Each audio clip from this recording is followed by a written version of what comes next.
Assalamualaikum warahmatullahi wabarakatuh. Yang saya hormati Bapak M. Syarif Khalili, MPDI, selaku dosen pengampu mata kuliah materi Al-Quran dan Hadis MTSMA saya. Pada kesempatan kali ini, saya akan menjawab pertanyaan UAS yang sudah diberikan oleh beliau dengan soal nomor 1, yaitu buatlah narasi mengenai dorongan Al-Quran dan Hadis untuk berbakti kepada kedua orang tua. Soal yang nomor 2, lengkapilah dengan dalil-dalil yang diambil dari Al-Quran dan Hadis untuk berbakti kepada kedua orang tua. Baiklah, langsung saja saya akan menjawab pertanyaan soal yang pertama. Buatlah narasi mengenai dorongan Al-Quran dan Hadis untuk berbakti kepada kedua orang tua. Narasi yang sudah saya buat yaitu sebagai berikut. Bapak dan ibu, ayah dan bunda, abi dan umi, papa dan mama merupakan kedua orang tua yang sangat berjasa dan berperan atas diri kita. Di tangan mereka, dari sebelum lahir sampai saat ini, kita selalu dirawat, diperhatikan, dilindungi, dan dibahagiakan. Tanpa mengharap balas budi dari kita, mereka dengan tulus dan ikhlas membesarkan kita, mendidik kita agar menjadi orang yang berguna bagi agama, bangsa, dan negara. Beliau selalu panjatkan doa untuk kita. Kerja keras mereka lakukan agar dapat memberikan makanan dan kebutuhan kepada kita. Tiada keluh kesah, mereka melakukan itu semua dengan sangat bahagia. Jika berkaca dari perjuangan kedua orang tua dalam membesarkan kita, sudah selayaknya kita berbuat baik dan berbakti terhadap kedua orang tua, atau dalam Islam disebut dengan birrul walidain. Mereka sudah selayaknya mendapatkan kebaikan dan penghormatan dari anaknya. Berbakti kepada orang tua merupakan kewajiban seorang anak terhadap orang tua. Berbakti kepada kedua orang tua hukumnya adalah fardhu ain bagi setiap muslim. Berbakti kepada kedua orang tua adalah amal yang paling utama. Dengan didasari hadis Nabi Shallallahu Alaihi Wasallam dari Abdullah bin Mas'ud berkata, aku bertanya kepada Nabi Muhammad Shallallahu Alaihi Wasallam tentang amal-amal yang paling utama dan dicintai oleh Allah. Nabi Shallallahu Alaihi Wasallam menjawab, amal yang pertama yaitu sholat di awal waktu. Amal yang kedua, berbakti kepada kedua orang tua, dan amal yang ketiga yaitu jihad di jalan Allah.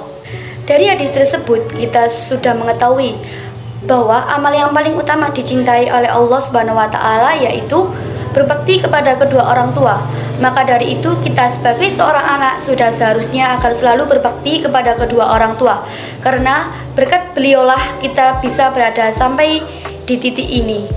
Soal yang kedua yaitu lengkapi dengan dalil-dalil yang diambil dari Al-Quran dan Hadis tentang berbakti kepada kedua orang tua. Quran surat Al-Quran yang saya ambil yaitu surat Al-Isra ayat 23 sampai 24 yang berbunyi, A'udzubillahi minasyaitonirrajim. Bismillahirrahmanirrahim. Wa qada rabbuka alla ta'budu illa iyyah wa bil walidaini ihsana. Imma yablughanna indakal kibaru ahaduhuma aw kilahuma fala taqul lahumā uffin wa la tanharhumā wa qul lahumā qawlan karīmā wakhfid lahumā janāha dzalli minar rahmati wa qur rabbirhamhumā kamā rabbayani shaghīra. Yang artinya, dan Tuhanmu telah memerintahkan supaya kamu jangan menyembah selain Dia, dan hendaklah kamu berbuat baik pada ibu bapakmu dengan sebaik-baiknya. Jika salah seorang di antara keduanya atau kedua-duanya sampai berumur lanjut dalam pemeliharaanmu, maka sekali-kali janganlah kamu mengatakan kepada keduanya perkataan "ah", dan janganlah kamu membentak mereka, dan ucapkanlah kepada mereka perkataan yang mulia. Dan rendahkanlah dirimu terhadap mereka berdua dengan penuh kesayangan, dan ucapkanlah, wahai Tuhanku, kasihilah mereka keduanya sebagaimana mereka berdua telah mendidik aku waktu sejak kecil. Dari Quran surat tersebut saya akan menjelaskan apa sih kandungan yang bisa kita ambil dari surat tersebut. Pada surat Al-Isra ayat 23 sampai 24 diterangkan bahwa Allah memerintahkan kepada seluruh manusia untuk menyembah dan beribadah hanya kepadanya semata. Tidak ada sekutu baginya. Setelah itu Allah memerintahkan kita untuk berbakti kepada kedua orang tua, yaitu mewajibkan kita untuk berbuat baik kepada ibu dan bapak. Dan janganlah kita mengucapkan kata-kata yang jelek kepada keduanya. Seperti kata-kata ah pun itu termasuk merupakan ucapan yang jelek, yang paling ringan, yang tidak diperkenankan. Janganlah pula bersikap kasar kepada keduanya. Setelah Allah melarang mengucapkan perkataan dan melakukan perbuatan kasar terhadap kedua orang tua, Allah mewajibkan manusia untuk berbuat baik dan bertutur sapa baik terhadap kedua orang tua, serta berlaku sopan santun dengan tata krama yang baik kepada keduanya dengan rasa penuh hormat dan memuliakannya. Hadis tentang berbakti kepada kedua orang tua. An Abi Hurairah an Nabi sallallahu alaihi wasallam qala roghima anfu summa roghima anfu summa roghima anfu qila ya Rasulullah qala man udrika abawaihi indakal kibari ahadahuma au kilahima falam yadkhulil jannah. Hadis tersebut diriwayatkan oleh Muslim, yang artinya dari Abu Hurairah dari Nabi Muhammad SAW, beliau bersabda, dia celaka, dia celaka, dia celaka. Lalu beliau ditanya, siapa yang celaka ya Rasulullah? Jawab Nabi Muhammad SAW, barang siapa yang mendapati kedua orang tuanya dalam usia lanjut atau salah satu dari keduanya, tetapi dia tidak berusaha masuk surga atau dengan berusaha berbakti kepadanya dengan sebaik-baiknya. Hadis riwayat Muslim. Dari hadis riwayat Imam Muslim di atas dapat kita ambil hikmahnya, yaitu seseorang akan celaka ketika tidak berbakti kepada kedua orang tua.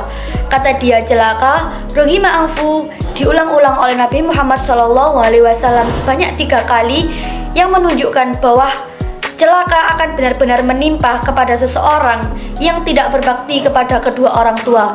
Hal ini mengisyaratkan betapa pentingnya berbakti kepada kedua orang tua, terlebih lagi ketika kedua orang tua atau salah satu dari mereka masih hidup di dunia ini. Cukup sekian yang dapat saya sampaikan. Apabila ada penjelasan yang kurang tepat dan kurang lengkap, mohon dimaafkan yang sebesar-besarnya. Semoga penjelasan yang sudah saya sampaikan dapat kita mengerti dengan mudah dan dapat bermanfaat bagi kita semua. Amin. Wallahul muwaffiq ila aqwamit thoriq. Wassalamualaikum warahmatullahi wabarakatuh.